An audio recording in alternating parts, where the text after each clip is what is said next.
Well, greetings everyone, and welcome to God Save the King. I am your host, Tim Kais, and I want to thank you for listening to God Save the King or watching it. It is available on video on certain platforms, but you're listening to it probably on the Truth Be Told radio network, where you can hear God Save the King every Friday night at 10 p.m. Eastern Time. And while on one hand, God Save the King is my radio show, God Save the King is actually the name of my ministry and the name of my research project. This is an ongoing, over 30-year research project into what the nativity really would have looked like. So we engage definitely in biblical research. That is the primary source here. We are biblically orthodox. So we look at the biblical record about the nativity, but of course we also dive into historical records and scientific research as well. And this is all devoted to deconstructing the traditional nativity story, which is Christian mythology, and then reconstructing the nativity and telling the story the way it really would have happened, because telling the story is critical, because this is a huge story. I had mentioned in some earlier episodes that this is in a way, listen to my words carefully, this is mythology, but I don't mean mythology in the sense that it's a false story. Okay. I don't mean that at all. I mean mythology in the sense that mythology is transcendent. Mythological stories, whether they're Greek myth, Roman myth, or biblical truth, okay, they are mythological in the sense that they are transcendent and eternal stories. They deliver transcendent ideas and eternal concepts. Okay, now mythology, Greek mythology or Roman mythology or whatever, that is not inspired by God. I'm not saying that for 1 second. It is not scripture. It is not inspired by God. But these are stories that in many ways are actually ingrained in human nature and that we recognize almost without thinking about it. So the Bible is the pinnacle. There you go, right? The Bible is the pinnacle of this kind of story because it is the transcendent eternal story, unquestionably. But a big part of this transcendent eternal story is when Jesus of Nazareth came into the world and began his earthly ministry. I mean, when he didn't necessarily begin his earthly ministry as a baby, but then again, yeah, he did in a way, right? We think about his earthly ministry, we think of him as an adult of about 30 years of age. But I mean, this is what's the word I'm searching for here? This is the incarnation, right? This is the incarnation of the Son of God into the world, right? So the nativity is a very, very, very important story. So truth matters. Truth matters, very simply. So I'm really sorry to burst people's bubble, but when you're looking at the traditional nativity story, that is Christian mythology, and that is not what the birth of Jesus Christ would have looked like. So God Save the King is my ongoing 30-year plus biblical research project into deconstructing the traditional nativity story and reconstructing the accurate, real, biblical, historical, and scientific nativity story as it really would have looked. So if you appreciate content like this, would you please make sure to like and follow and subscribe to my posts and videos, both on the Truth Be Told radio network sites and also on the God Save the King sites. So that means our home websites plus our social media, Facebook, YouTube, Twitch, Twitter, Rumble, stuff like that. So my home website, www.godsavetheking.org, and the Truth Be Told radio network, www.truthbetoldnetwork.org. Okay. Now remember, time to make this statement again. Okay, there are some bullet points about the nativity that remain the same. Okay, Mary and Joseph definitely traveled from Nazareth to Bethlehem. Yes, there were shepherds that found a baby in a manger. Yes, the young child Jesus and his parents were visited by wise men from the east. And yes, Joseph and Mary fled to Egypt to avoid Herod's wrath. And yes, Herod murdered all the male children in and around Bethlehem.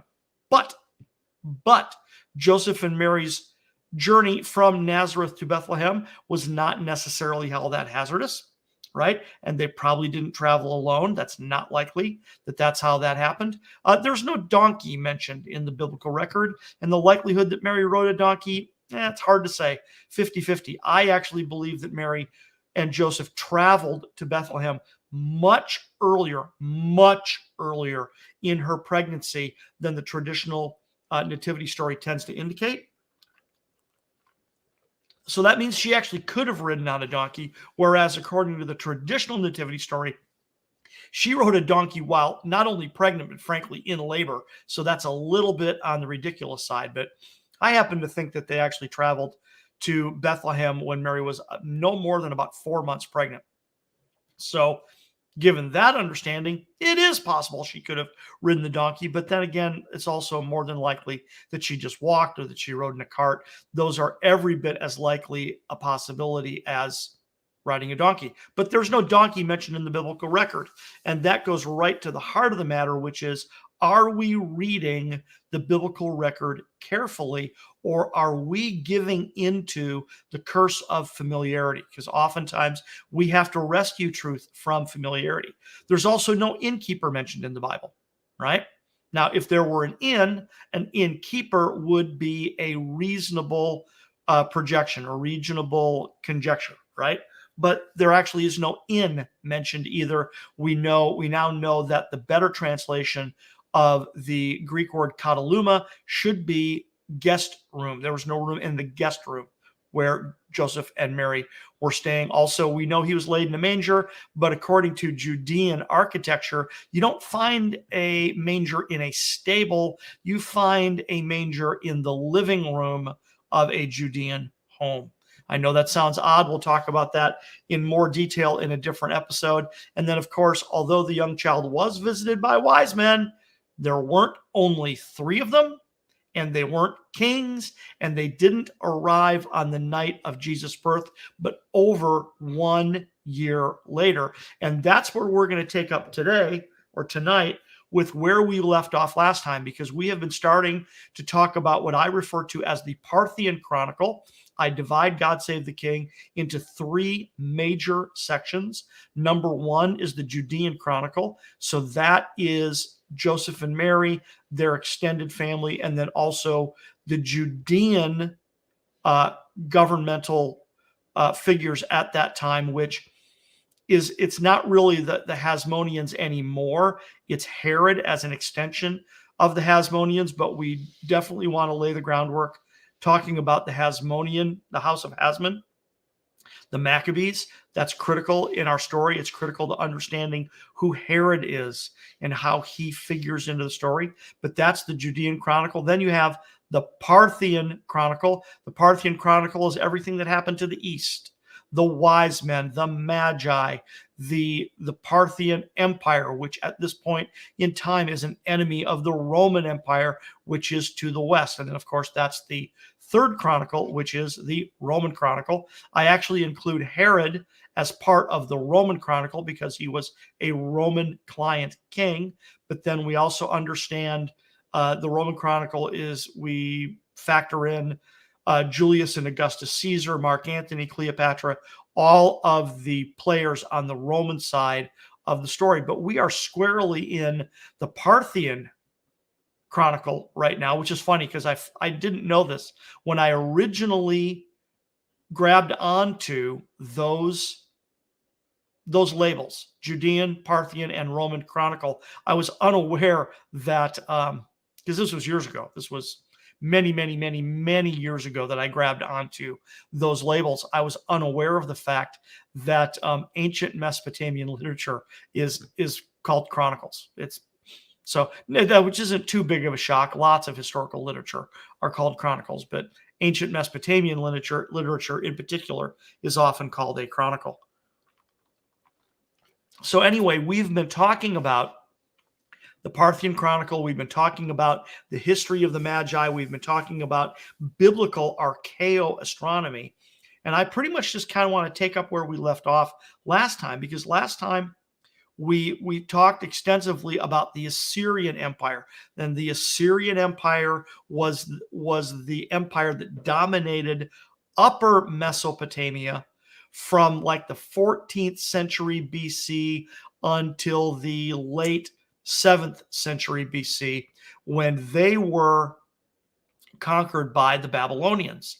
So really what we're going to get into tonight is we're going to start talking about the Babylonian and to a certain degree the Persian period, and who the Magi were in the Babylonian Empire and who the Magi were in the Persian Empire, with a specific emphasis, because what we've been going after is the background is this. We have essentially established that there existed in Mesopotamia a class of highly educated celestial observers that played a dual political and religious role in Mesopotamian culture, going back probably at least as far as 3000 BC. Wow, 3000 BC. And then if we fast forward in time, we get to the middle of the second millennium BC, not second century, second millennium BC. So roughly 1600 BC. We've already spoken about the Venus tablet of Amisaduqa, which we call it that because it was recorded during the reign of Babylonian king Amisaduqa. And the Venus tablet of Amisaduqa is a cuneiform clay tablet that catalogs the heliacal risings of the planet Venus. So that helps us understand a lot of things about the Magi, that they were obsessed with the heliacal risings of stars and planets, and they recorded this meticulously. So the heliacal rising of a planet would be something that would get their attention. So when the Magi show up at the court of Herod the Great in Matthew 2, and they say, "We have seen his star in the east, En te Anatole, we have seen his star in the rising," that is what they are referring to. Contextually, it is very clear that is what they're referring to. They are not referring to the generic direction east. They are referring to a star in its heliacal rising, or in this case, a planet in its heliacal rising, because that is what they do. You wouldn't tell a story about an astronomer, right? And then as part of the story, cite an astronomical or astrological reference and say, "Oh, but yeah, that's not really what this is about," right? I mean, pick your metaphor. I mean, if you were, make it a sports metaphor and pick a sport. Let's pick baseball. So if a famous baseball player shows up and we're having a conversation and we start talking about, "Yeah, man, he hung that curve out over the plate." Okay, well, that's baseball terminology. Okay, we're not going to assume that we're talking about something different, right? So if the context is astronomers and astrologers, and you talk about something in the rising, right, and these men are obsessed with the heliacal risings of stars and planets, then come on, guys, that's what we're talking about, right? I mean, I've read articles that try to say that the Magi weren't even astronomers, which is just ridiculous. Anyway, so like I said, we've established the fact that in ancient Mesopotamia, possibly as back as 3000 years BC or more, there was a distinguished class of highly educated astronomical observers that played a dual religious and political role in their culture. Okay, and now we've got this record in 1600 BC, the Venus tablet of Amisaduqa, and then we can also fast forward. We did this a couple of shows ago, where we talked about a particular clay tablet. I forget the label off the top of my head, but it is a clay tablet that references one of the men who was in the royal entourage in Jeremiah 39, I think it is, which is the second invasion or second conquest of Jerusalem by the Babylonians. And we're going to talk about that here in just a second. But what's amazing about that is this is another cuneiform clay tablet.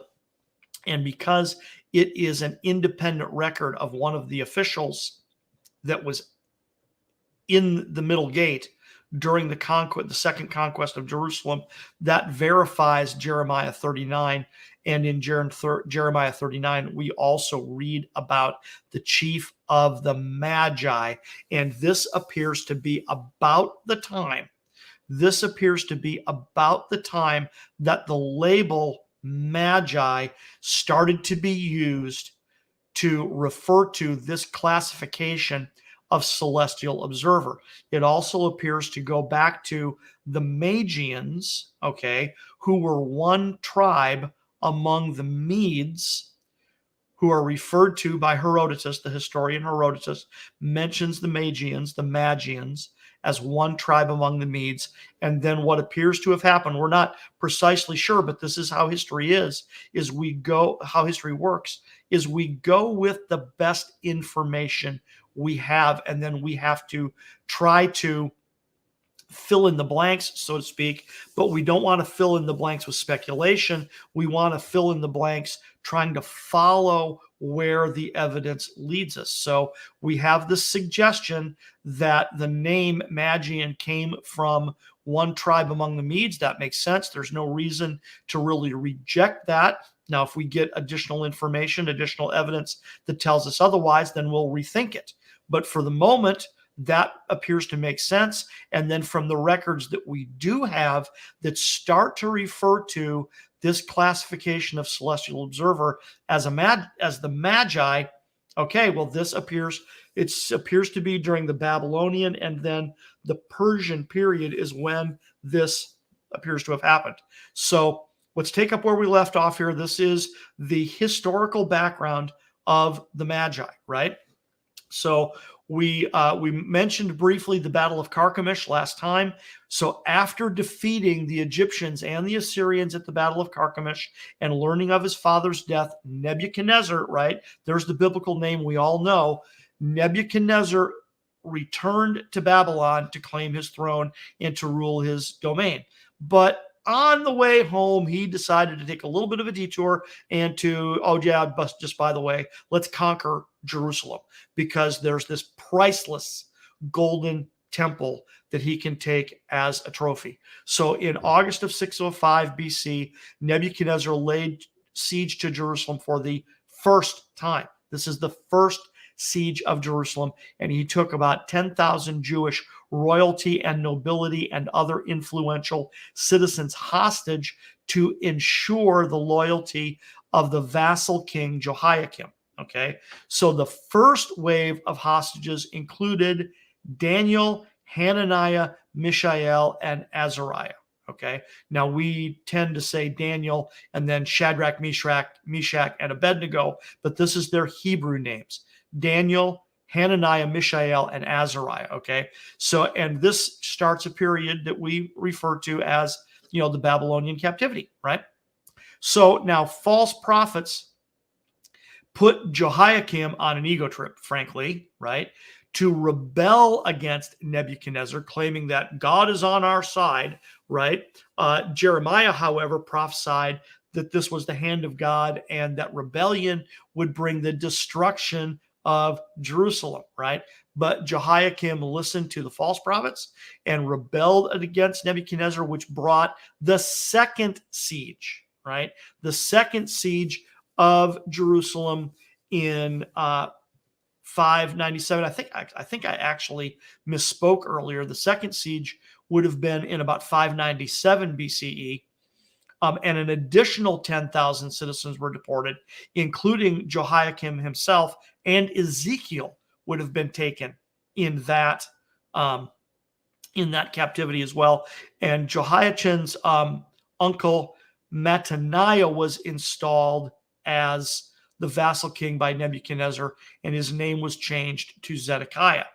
Now, Zedekiah repeated the pattern of rebellion, and Nebuchadnezzar laid siege to Jerusalem a third time. See, and I think I just realized that I misspoke earlier. This is the third siege of Jerusalem, not the second, okay?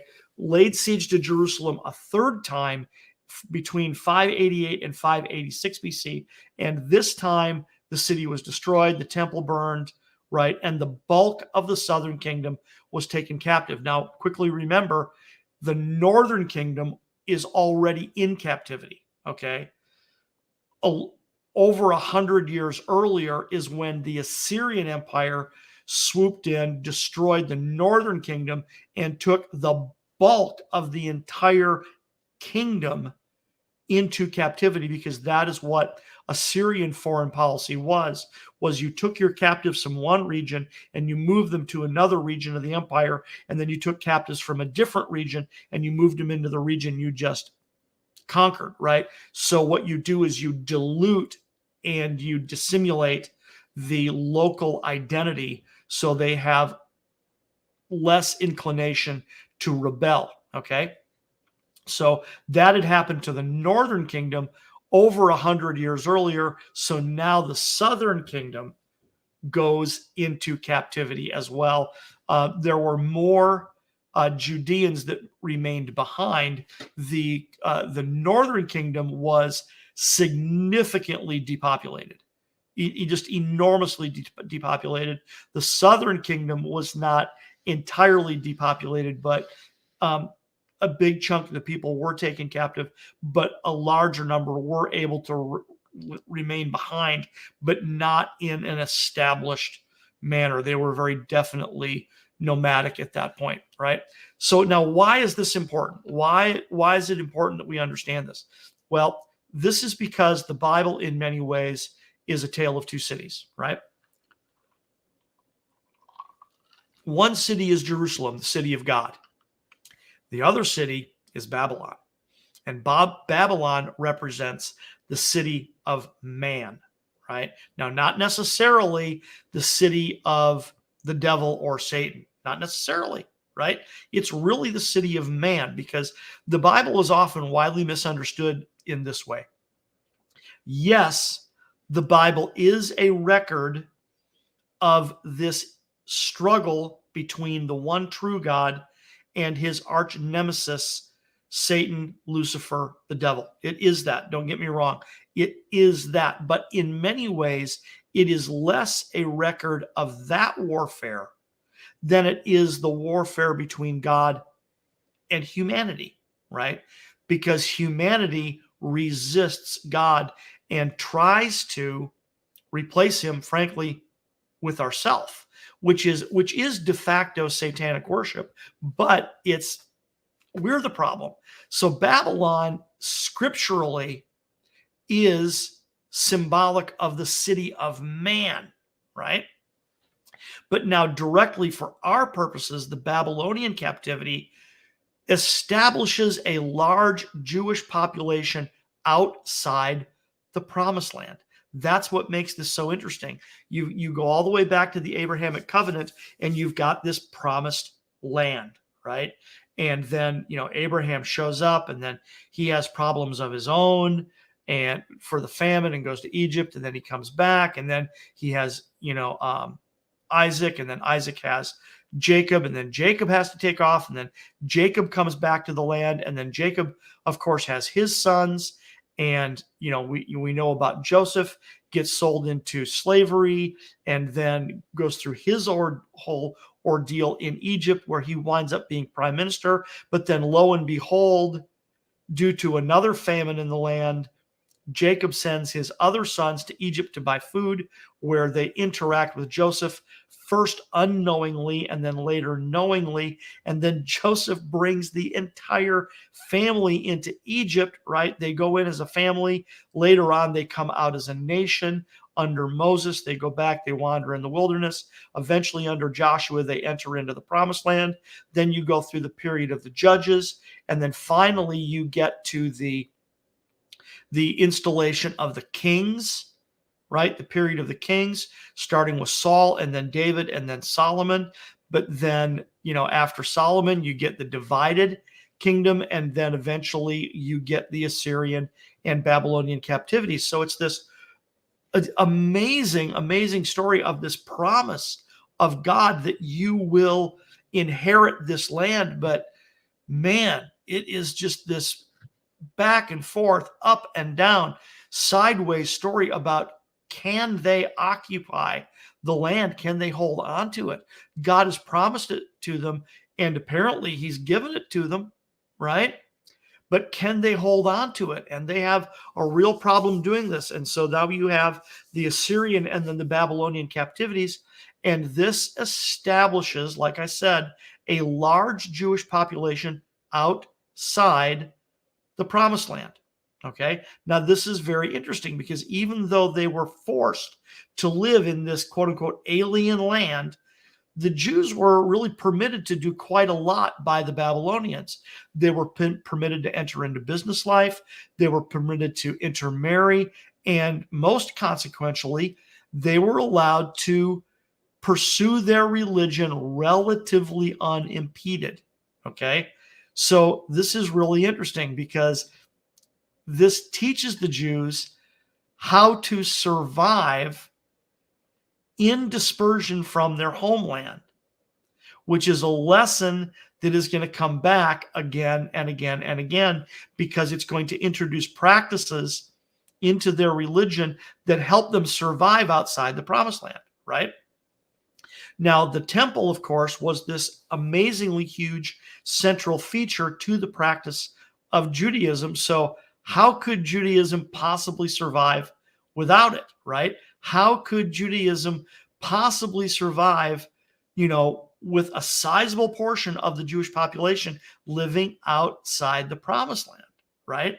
Well, frankly, Jeremiah addresses this, at least in part, when, he sends this epistle, right? He writes this letter, okay, during the captivity that recognizes that you don't need to go to a central shrine to seek divine grace, right? And that it is actually, quite possible for a Jew who is hundreds of miles from the temple precincts to, be a pious Jew, right? So the fact that the Hebrews in exile enjoyed significant liberty and actually flourished in captivity is attested to by the fact that when Cyrus the Great, who is the Persian ruler, okay, one of the Persian rulers after the Babylonian period, he allowed the Jews to go home, but ironically, a majority of the Jews chose to remain in captivity. So there's really significant ramifications to why all this is true. But to get more directly to God Save the King here, like we said, the Hebrews were allowed to enter into business. They were allowed to intermarry. And because we know the story of Daniel in particular, right, we know that you now have Jews serving in the royal court at Babylon. Because Daniel and his three friends, they fell into the same category as the wise men when Nebuchadnezzar has this dream, and it says that his wise men can't interpret the dream, and then he gets very upset, and he is going to start executing wise men if they can't interpret his dream. The word goes out, and it gets to Daniel and Hananiah, Mishael, and Azariah that they are apparently included in this same group, and that they're going to lose their heads as well if they don't come up with the interpretation to this dream, right? So that is extremely provocative to note that they fall into this same category. This is extremely provocative. And let's see if I can find it here. I didn't do my show prep quite good enough. I intended to get a particular graphic up here, and I forgot to do it. But we'll just talk about it. I won't waste my time going and chasing it down. But the point here being is that, like I said, Daniel, Mishael, Hananiah, Mishael, and Azariah are in the same category, right? And then we know that they come through, right? They come through and they interpret the dream successfully for Nebuchadnezzar. And due to his demonstrated ability to interpret dreams, Daniel is appointed to be the chief of all of the wise men of Babylon. He is Rab-Mag. He is the head of the Magi. So now, because of, this is very critical, right? Because of the interconnection, the significant interconnection between the Jews in captivity and the Babylonian system itself, you've got to have some degree of cross-pollination here. Okay? And because of Daniel's demonstrated ability, okay, here you go, demonstrated ability to interpret dreams, that probably would have produced a couple of different reactions among the Babylonian Magi, right? One reaction would have been, of course, disdain. They would have went, oh my God, who is this foreigner? And he's not only in our court, but now you've put him in charge, and et cetera, et cetera, et cetera. And that very likely is a significant reason behind the episodes of both the fiery furnace and the lion's den, that was political retribution by other wise men going after Daniel and his friends, because frankly, they were foreigners, right? And they were foreigners who were who were experiencing God's favor and doing well in the Babylonian system. Isn't that interesting, right? But then this would enrage and make jealous the other Babylonian officials. Very, very, very provocative, right? So that is one highly probable reaction to Daniel and his friends serving in the Babylonian court. But then the other highly likely reaction is, whoa, wait a second. He nailed it. He interpreted that dream. How can we deny? How can we, as wise men who, pride ourselves on being objective and intellectual and academic and seekers of truth, right? How can we not acknowledge it for what it is, right? So they fall in line. They start to follow Daniel. They start to learn from Daniel, right? So what did Daniel know? What did he know, right? What did Daniel potentially know about the stars? Now, we don't know that for sure, right? We don't know that for sure. And the only way we can figure it out, frankly, is by working backwards, right? We don't know exactly what it was he knew, but what we do know is that he would have worked within their system. He would have had access to their texts, right? He would have had access to the kind of clay tablets that we've been talking about so far, right? He may have even made some of them himself, right? Because remember when we talked about the planisphere is that one about 6-inch in diameter round clay tablet that's now at the British Museum in London, that we are figuring the one that was recovered from the library at Nineveh was probably written in about 700 BC, but we figure it's a copy of a tablet that would have been impressed about 3100 BC.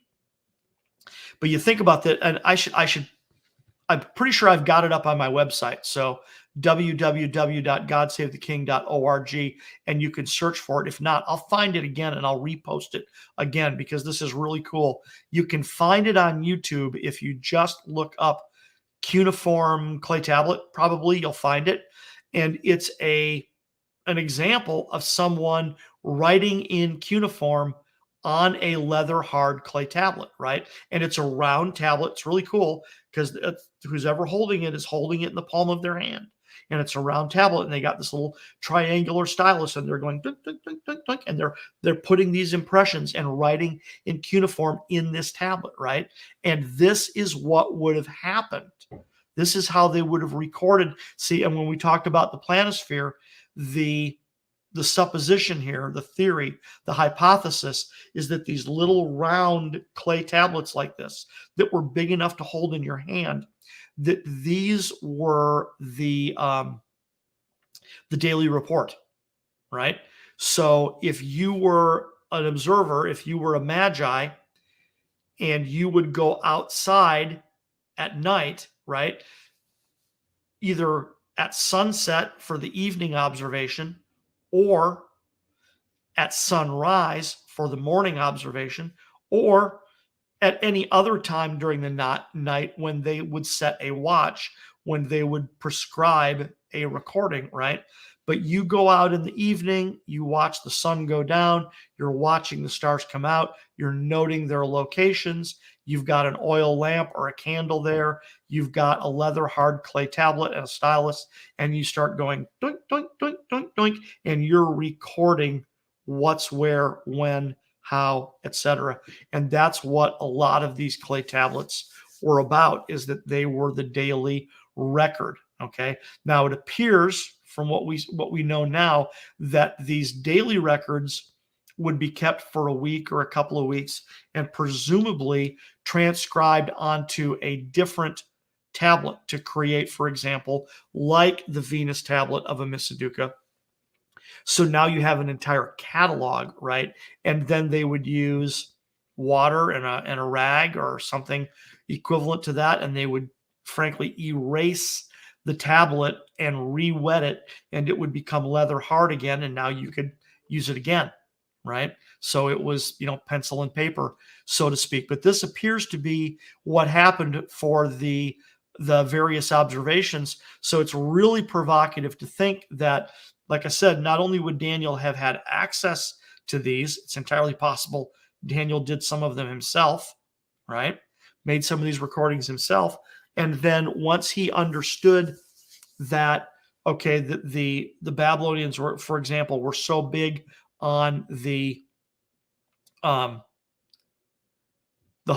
risings, right? That he would have mentioned that, well, yeah, that's heliacal rising, is significant, right? You should watch for that, right? They are significant. Or he would make mention of the fact that, well, in my tradition, in the tradition of my people, and the tradition of the one true God, each of the 12 major constellations is symbolic of one of the 12 tribes that my people come from, right? And he could have presented that in, because that we know that, right, from Joseph, right? When Joseph has the dream about the 11 constellations bowing down to him, this is very insightful, right? Because now here it is. See, it's dreams. See, it's dreams, for crying out loud.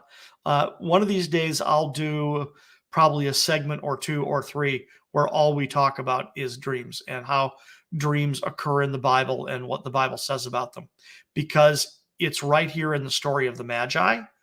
And the nativity story. I mean, in the nativity story itself, we know that God speaks to Joseph in a dream several times, and we know he speaks to the Magi in a dream, right? And then in the history of this kind of thing, Daniel was an interpreter of dreams and had dreams himself. And then you've got Joseph was a dreamer and interpreted dreams. I mean, this is a big darn deal biblically. I'm very fond of telling people that, the doctrine of dreams in the Bible, the fact that God speaks to people in dreams in the Bible is so plainly stated. It's right there in plain black and white. You've got God speaking to people in dreams in the Old Testament. You got God speaking to people in dreams in the New Testament. You've got him speaking to Jews. You've got him speaking to Gentiles. You've got him speaking to believers. You got him speaking to unbelievers. So this notion that God speaks to people in dreams is remarkably plain in Scripture. A plain reading of Scripture leads you to this understanding very readily, very easy. As a matter of fact, and this is why I said I like pointing this out, you can actually have a far greater doctrinal debate about other mainstream doctrines that are considered orthodox, that the church practices in all manner of, frankly, different ways. I mean, you want to start a debate, between different denominations, start a debate about whether water baptism is required or not. There's a debate, right? Start a debate about how is communion supposed to be handled, right? Is it every day? Is it once a week? Is it once a year? Is grape juice okay, or does it have to be wine? Right? All this stuff. Okay. You want to start a debate, you can start a debate. So the irony is that you could actually start a more substantial debate about that and have people really dig into scripture and say, well, we're basing our opinion on this, and actually have a far many more differing opinions than you can about what the Bible just very plainly says about dreams, that God speaks to people in dreams, right? But my point being is that back when Joseph had this dream, and my intention here is not to rabbit trail about dreams, but I guess we are. When Joseph has this dream, he has two dreams. He has the sheaves, of course, bowing down to him. And then he has another dream. And the second dream, it says, the sun, the moon, and the 11 stars bow down to him, right? And then it says he tells the dream to his family. Now, a couple things here, a couple details. It is widely taught that Joseph screwed up here, that he messed up, that he was not supposed to tell his family his dream. I don't agree with that. Okay. I've been researching this subject for a long time, and I think that is our modern understanding of dreams and a very surface level reading of the text. I think culturally at that time, see, because this dream wasn't just for Joseph, this was a destiny dream for the entire family, not just Joseph, right? So therefore, culturally at that time, because dreams were considered to be a very powerful spiritual message, you told your dreams to your family. You made a point of it. Okay. It wasn't that you didn't do it. Of course you did it, right? Now there may have been, because it's widely considered that Joseph was arrogant, right? I'm not so sure that's the case. Now, there may have definitely been some youthful enthusiasm. Okay. Now that I can buy all day long, that Joseph was young, that he was inexperienced, he was very enthusiastic, and God just moved upon him in a very, very, very powerful way. So it's entirely possible that Joseph shot his mouth off. That I can believe all day long. But at the same time, I think in that culture, they were supposed to tell each other their dreams, and Joseph tells his dreams to his family. And take note, Joseph doesn't interpret the dream. His family interprets the dream all on their own. They knew what the dream meant. They didn't have to think about it. They didn't have to ask questions. They knew what the dream meant, right? And it goes on to say, and for this reason, Joseph's brothers hated him all the more. Okay, because they knew that the 11 constellations, Joseph himself being the 12th, bowing down to him, meant that they were going to bow down to him, that he was going to have the leadership of the family, right? And then even his father noted it, Jacob. Jacob comes to him and says, shall your mother and I and your brothers bow down to you? So his entire family, check this out, his entire family recognized the fact that there were 12 brothers and 12 major constellations, and that each constellation symbolically represented one each of the tribes. And then when you fast forward and you get to the book of Numbers and the Exodus and the wanderings in the wilderness, we also are aware that when Moses laid out the tribes on which side of the tabernacle they would reside on and pitch their tents, that their banners, that the banners for each tribe was their constellation. We're aware of that. So the point being now we get back to Daniel, right? We've got these very subtle but significant references all through Scripture, and then when oh, by the way, and see, we'll do another whole show on this. When Jacob prophesies over his sons at the end of his life, there are some definite astronomical indicators in those prophecies. There's no question about it. Not depart from Judah until a lawgiver comes, until Shiloh comes and a lawgiver from between his feet. That is the constellation of Leo all day long, right? So what did these men know about astronomy that we apparently don't know today? And what did they pass down to Daniel? And that now Daniel is teaching the Babylonian Magi, right? What's he telling them? What's he teaching them? So once again, now, like I said, you've got these two extreme reactions to Daniel, those that want to kill him, right? But then those who want to follow him and learn from him, right? And as we are going to see through the remainder of this episode, and then as we move into the next episode where we're going to talk about the Persian period, right? Daniel survives into the Persian period. This is really, really, really significant that Daniel survives until the Persian period and serves briefly in the Persian court until his death, right? So there is significant influence because we know that the Magi played a huge role in the Persian Empire as well, that they carried on a lot of the traditions of the Babylonian courts were not stopped. You just had a different ruling class, so to speak, right? So what did Daniel know and what did Daniel pass on to the Magi, right? Who then 600 years later show up at the court of Herod the Great and say, right, where is he who is born king of the Jews? They knew something. They knew something to look for. And also by this point, and this is a big part of what we're discussing, when Matthew uses the label Magi to describe them, he does it in such a way that whoever he was writing to would have understood, right? I mean, he's writing a gospel. He's writing a letter to people at that time, first century believers. First century believers are going to be the ones reading this thing. So that's his primary audience. So if he writes down, that about the time of the birth of the Messiah in the days of Caesar Augustus, there went out a decree. Oh, that's Luke, actually. The decree that the whole world should be taxed. But, in the days of Herod the king, there came wise men from the east. Magi, Magoi in Greek. Magi from the east, declaring, we have seen his star and have come to worship him. And he writes it so matter-of-factly, and he writes it in a way that whoever was reading it was supposed to understand it.